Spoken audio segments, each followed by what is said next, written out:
Hi everybody, it's Andrea, and I'm going to spend some time sharing with you the proper steps of medication profile management for a home health patient.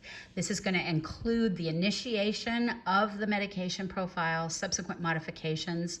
It will include the steps that are appropriate for completing medication reconciliation and physician notification. On initiation of care, the start of care clinician is responsible for the information about the patient's pharmacy. So you're just going to make sure that we have up-to-date current pharmacy information. I typically use the most recent bottle of medications and enter that data here. And I try and get a local pharmacy and not 1-800 medications, because that way if we had a doctor want to know where to call a medication into, we're not having them call into a mail order system. The system is going to default to the patient having allergies or sensitivities. So if they don't, you need to change it to them not having the sensitivity. But if they do, you're going to use, if at all possible, the existing Metaspan list, so that when you start the process of selecting a medication, it will populate choices for you. When we use what's in the Metaspan list and we do the medication reconciliation, it will give us some comparative assessment between things we're taking and things they're allergic to.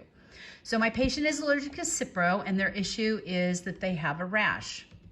And so I get free text in the reaction and I click add.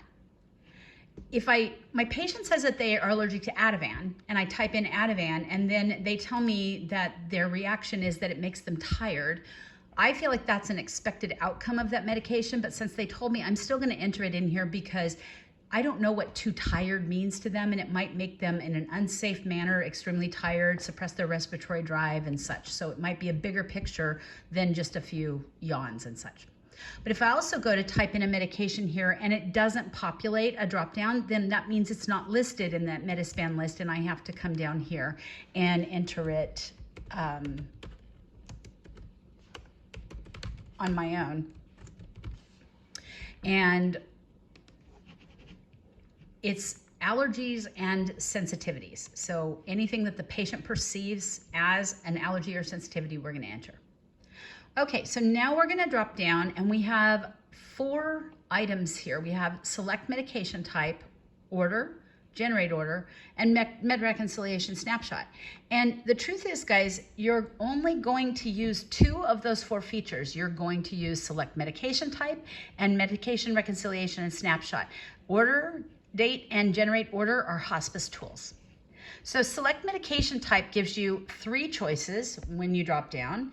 It gives you medication, non-standard dosage, and off-market unlisted. And you're only going to choose medication or off-market unlisted.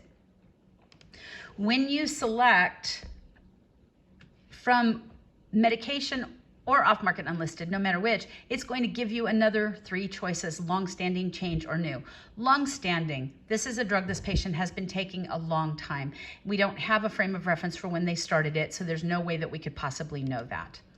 Change, this is a patient's drug that they've been taking for a long time, but there's been a dosage change, and that dosage change has been, say, in the last 7 days. And so in that case, though it is a long-standing drug for them, the dose is changed, and we want to pay attention to their responses and do medication teaching and such as needed. And then if the medication is new, then we classify it as new. For the change and new, we enter a start date. This is not our start of care date. This is the start date of the dosage. So long-standing, I have no start date, but change and new, I have the start date.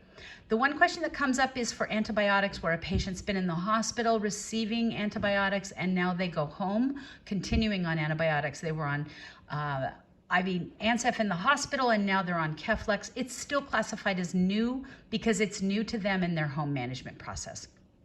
So I'm going to start out with a patient that takes Lasix. They've been taking it for a very long time, and I'll start the process of typing in the medication, and it will give me selections that I can choose from. This amount section, and it will convert to tablets or caps depending on whether it's tablets or capsules that this drug is dispensed in, or milliliters and such. This is not how many came in the bottle. This is how many they take in an individual dose. So do they take 1? Do they take 2? Do they take 1 to 2, where you would put a hyphen and enter that dose? Down here in the frequency and instructions, you're going to type this in verbiage the patient will clearly understand. A copy of this medication profile is being sent to the patient, and we need them to be able to read the medication list and instructions clearly.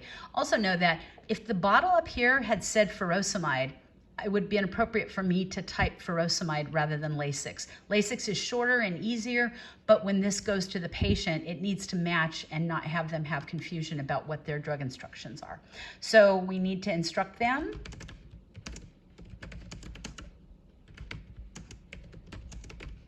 And then if that is the last medication I'm entering, then I will click the Save button.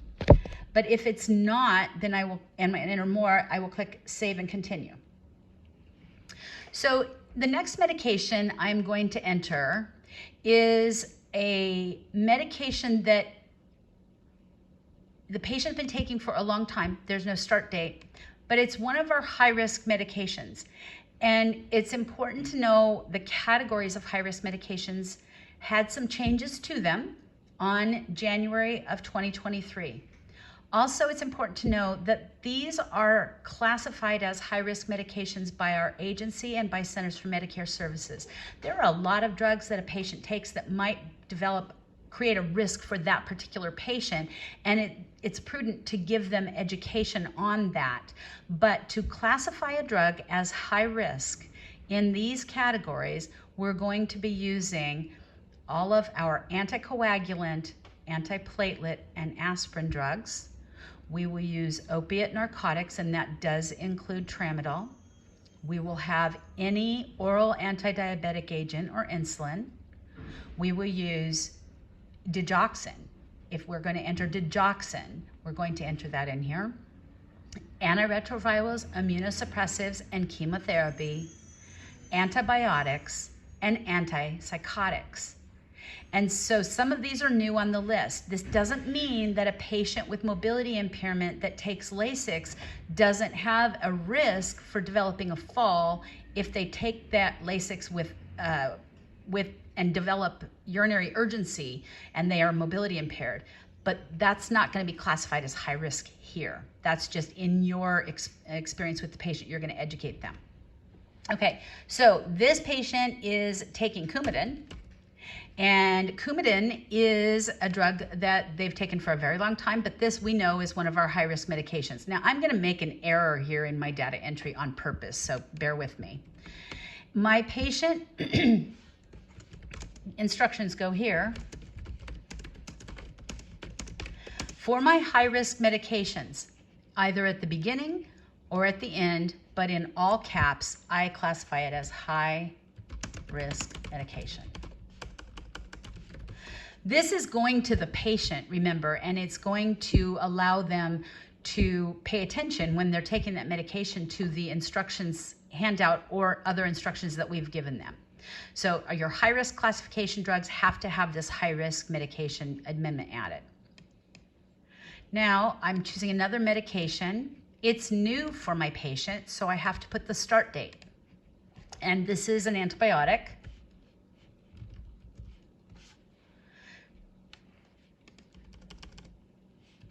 I guess it's case sensitive, of course.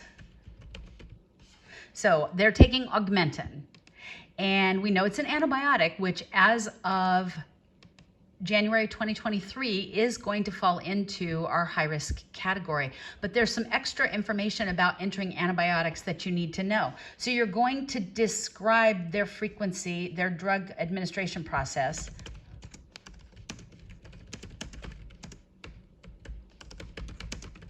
You're going to add for antibiotics, you're going to say for the duration, for how long, and for what infection.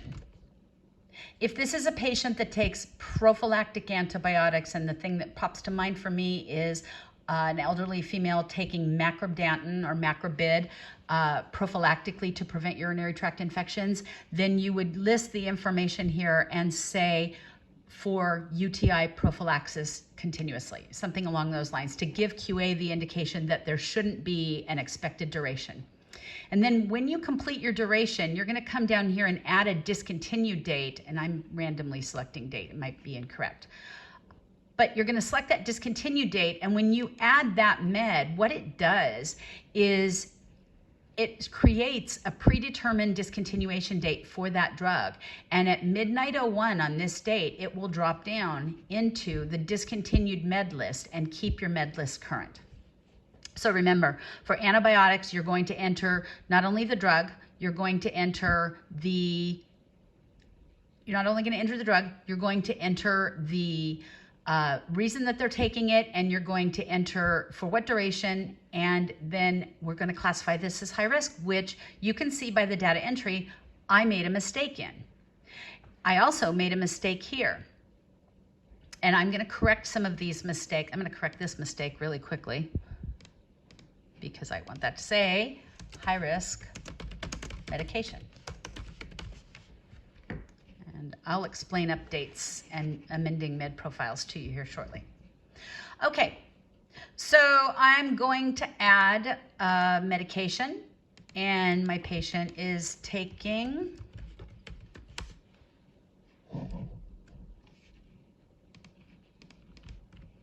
and I'm just going to say why they're taking it.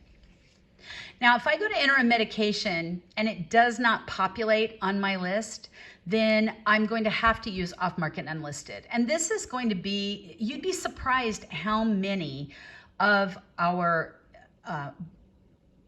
herbal supplements, over-the-counter vitamins, all of those things are actually found in the medication if you look correctly. But if you have to go to off-market and unlisted, you're going to have some extra steps involved with the process. So this patient has been taking a multivitamin pack, an AM PM pack that I couldn't find.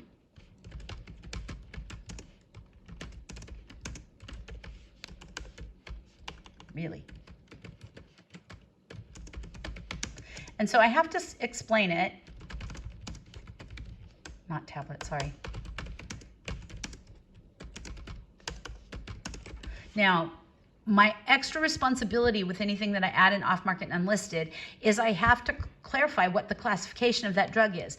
And there's lots of choices in here, and sometimes the patient's taking something and you have to choose why they're taking it. So in this case, it will fall into the multivitamin category, which is an easy one to find. And then I'm going to save and add an additional, we'll talk about oxygen here. But if your patient is taking, for example, there are no THC or CBD products in the Metaspan list, and all of those are going to be listed in off-market and unlisted.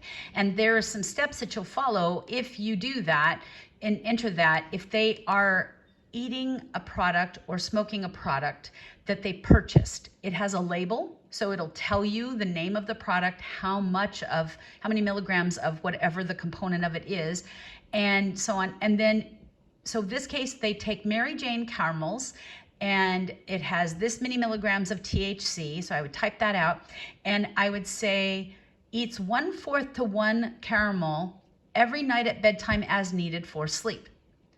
So the classification for that drug then becomes hypnotic, sedative, and sleep disorders agents. If they took it for pain, it would then fall into the analgesic category, non-narcotic analgesic. If they took it for anxiety, it would be an anti-anxiety agent. So the same drug can have different classifications because it's off-market. Why is the patient taking it? If they take it for antiemetic, then it has the antiemetic choice. And then the other thing that can come up is sometimes people are taking things because they were just kind of told to do it. So they take lemon extract and they take a pill that has a bunch of stuff in it, and they tell you that they were given that for general well-being. This is one of my favorite categories, miscellaneous therapeutic classes. And so if you can't identify what the actual reason the patient is taking this for, and you should scroll through this list and take a peek at it, it's pretty good. But there is this miscellaneous therapeutic classes that you can use for identifying why a patient is taking a particular thing that they have not clear information on why they're taking it. Let's talk about oxygen, because oxygen will always be added to the medication profile. Nurses, your tube feeding is also going to be added to the medication profile, and it'll be done down here in the off-market and unlisted category. So oxygen, you have a patient that either has a predetermined dose, they just take one dose and it's either continuously or as needed, or they can adjust their flow rate. So in this case, I have a patient that's on 2 to 5 liters of oxygen, depending on their degree of shortness of breath. They stay on 2 liters, but they can adjust up to 5. So you pick a liter to start with. What is their primary? What is the thing that they use the most? And so in her case, she's using 2 liters.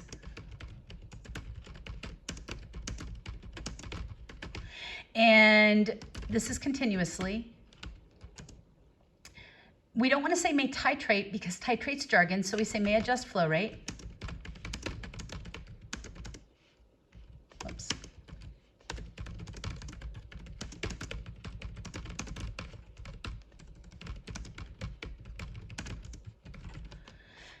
To classify oxygen, scroll all the way to the bottom and you're going to find respiratory agents miscellaneous.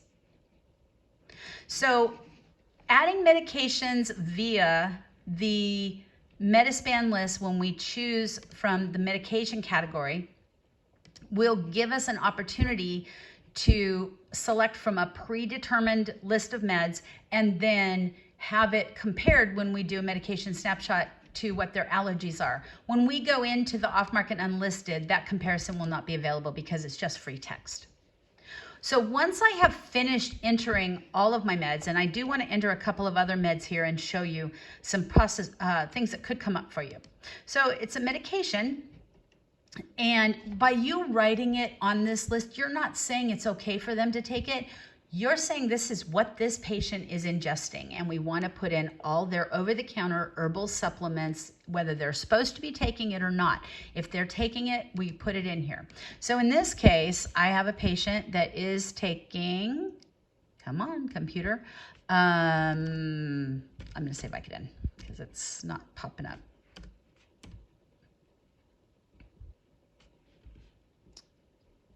Oh, goodness. I'm sorry, guys. So my patient is taking Norco. How many tablets they take at a time? They take 1 to 2 tablets at a time. But here's the problem with this med.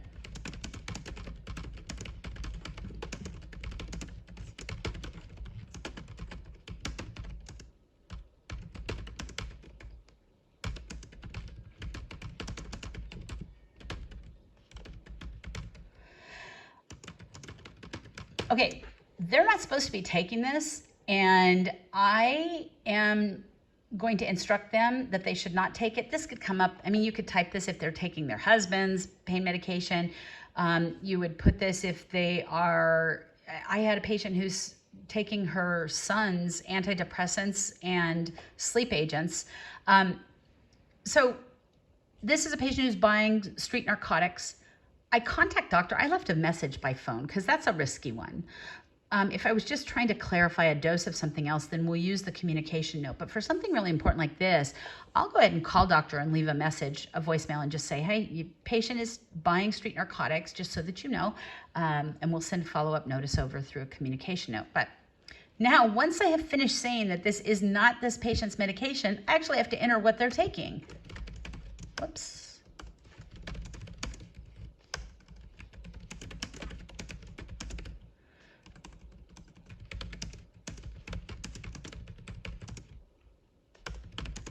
And then, oh yeah, it's a high risk. So though I have entered that in here, I'm not saying that that patient's supposed to be taking this. In fact, I'm saying that they're not supposed to. But this whole process is about identifying what the patient is actively taking, has available in their tool chest to take, could use as needed and such. The nice thing I need to remind you about in the adding of a discontinuation date, if we have a discontinuation date, what will happen is at midnight 01 on this date, it will drop down into discontinue, so your med profile will be correct. So I've entered my patient's medications, all of their supplements and such. It's now my time to do a med reconciliation snapshot. And in OASIS, this can get skipped a lot because now there's OASIS questions coming from below. You have to do this step. There has to be a reconciliation, and we have to have a copy of their med list to mail to the patient, and that's how this is created. So come back up here and click med reconciliation and snapshot, and this is what's going to happen. And I created some issues on purpose here. So it says that there's no issues to report when it comes to the patient's allergies, but it says that they've got duplicate therapy here between Cardizem and Lasix. What I'm going to tell you guys is this section right here is going to have a lot of information on it that has absolutely no value. Everything above this tan line doesn't always give us any information that we need, because Cardizem and Lasix are not duplicate therapy, and they're not even close. And so when it says, when you've had to change a dose and they've changed this dose to another dose, it's going to say you've got duplicate therapy because both of them are still on there. So what I want you to do is not pay attention to what's above this tan line. I need you to pay attention to what's down here.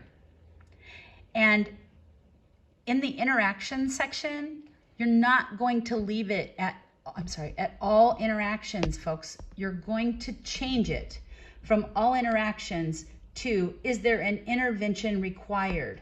This is the information we need to know. I don't need to know that there is a food and alcohol interaction with some of these drugs. I need to know, is there an interaction that I need to notify physician of?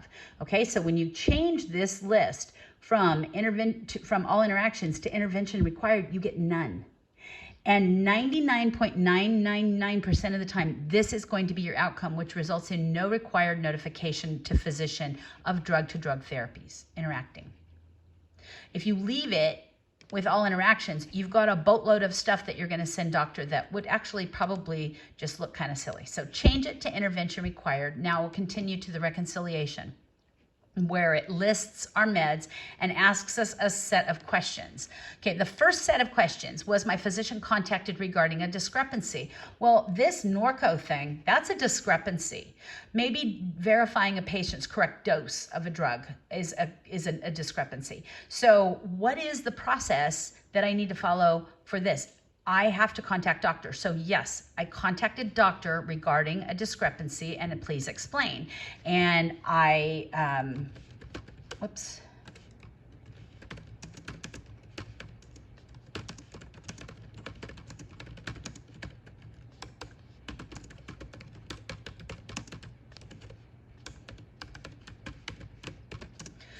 Then what action was taken?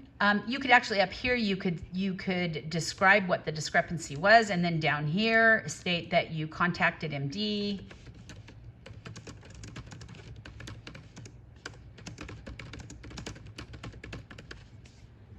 So you'll fill this out based on what your interaction was. Perhaps the discrepancy was that the bottle says take 3, the patient's discharge paperwork says take 2, and the patient's taking 1, and you ask them and they're like, I don't know. Then you'll make information noted here that they need clarification on the proper dose of the drug. So then down here, was a physician notified regarding severe medication interactions. That's that page that we just finished. Were we able to identify any severe med-to-med interactions, you guys?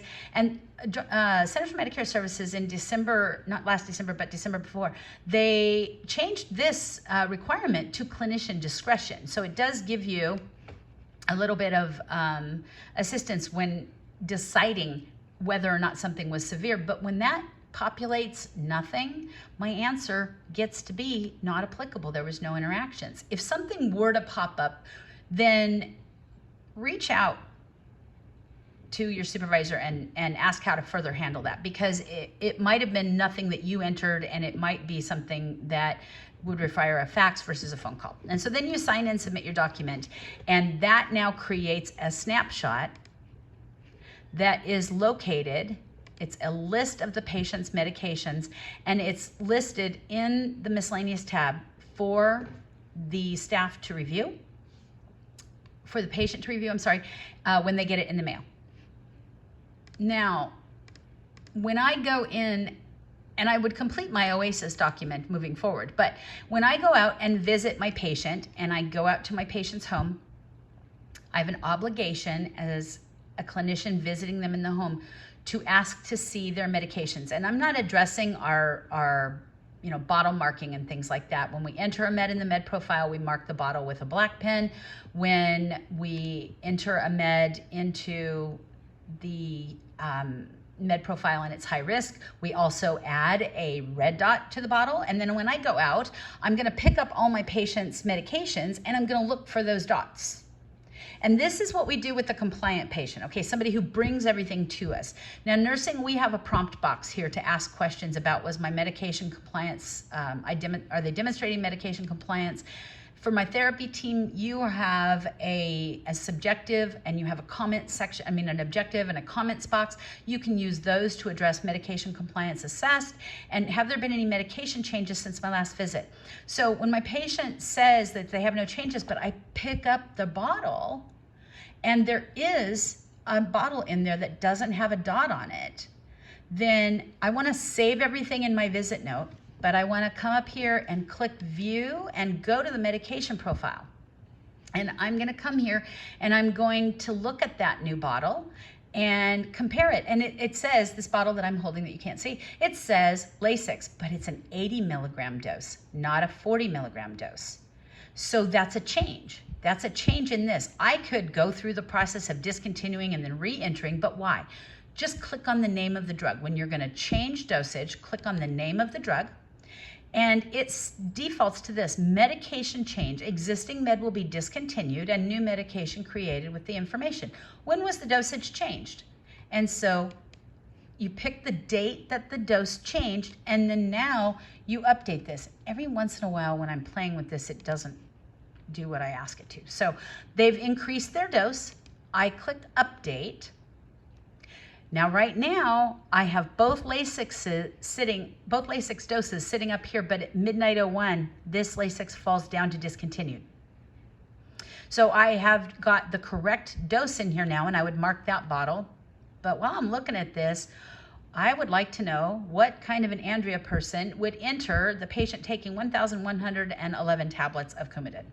This was a data entry error, and this is just informational for you. If you make a data entry error, don't delete this, don't discontinue, just come up and I don't want to leave this as a medication that they were taking. I want to do an error correction. I'm just correcting my data entry and then update it so that it is correct. One would result in a medication dosage being dropped down into the discontinued meds section, and it would make it look like they actually had that. So again, I do a medication reconciliation snapshot. Again, look at all of this Lasix that it's got as duplicate therapies, and we know that that's inaccurate data. So the stuff above this tan line you're not going to use, and change this to interventions required, and there's nothing there. Continue on to your reconciliation, answer your questions, and sign.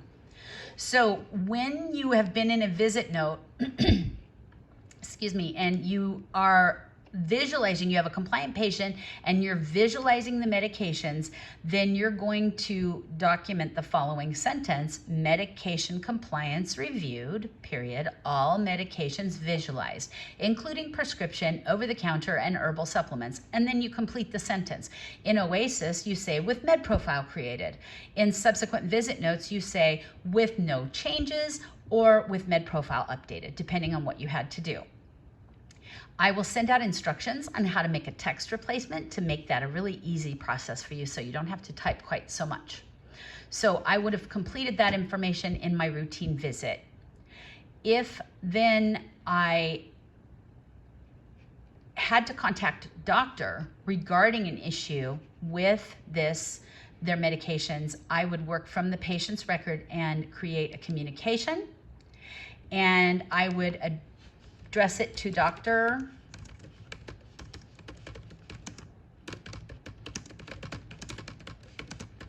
I can't type. And I would sign it, add my communication to the chart, and then send a K-mail message with the patient's name attached to the HH receptionist and say, please fax today's comm note to Dr. So-and-so, thank you. And they will take care of it, and the physician will get that information added to their base of information that they need about that patient. So the rain is making my internet go pretty slow. I just wanted you to be able to see how the medication reconciliation process, let's talk really quickly about your non-compliant patient and some unusual circumstances. So you are going to enter meds in a med profile and you cannot see the medications because the daughter fills them up. The daughter keeps the bottles at her house. Then contact the daughter, ask her what the meds are.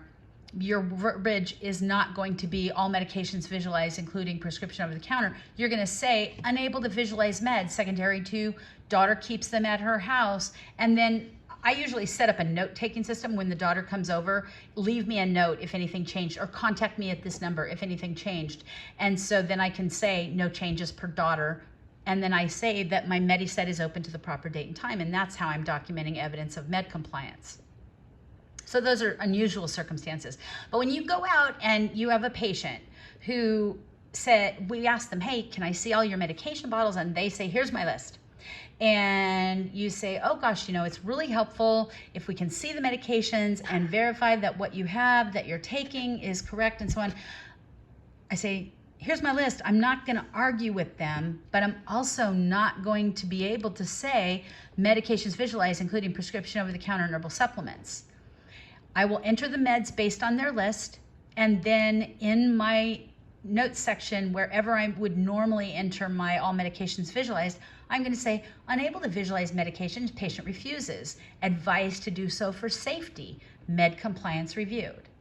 So in ideal circumstances, we see all of their medications, we put eyeballs on their medications on each subsequent visit, we verify that they are taking what they're supposed to be taking. But if the patient prevents us from doing that, just because you looked at them across the room doesn't mean you visualize them. You're allowed to say what actually happened. Unable to visualize meds because the patient wouldn't allow me to do so. And say that you did that for safety. Also remember that medication reconciliation, this is a process that could result in you, if you do not make the changes necessary in it, that you're contacting patients, doctor, saying that they've got a ton of duplicate therapy that is actually nonsensical, and that there's lots and lots and lots of drug interactions that are also inaccurate. It's, are there any interventions required in this patient's current profile? And then continue to your reconciliation. So I hope that this was information helpful to you about your data entry for your patient's medication profile for hospice, for home health, sorry. And if you have any questions, please let me know. Thank you.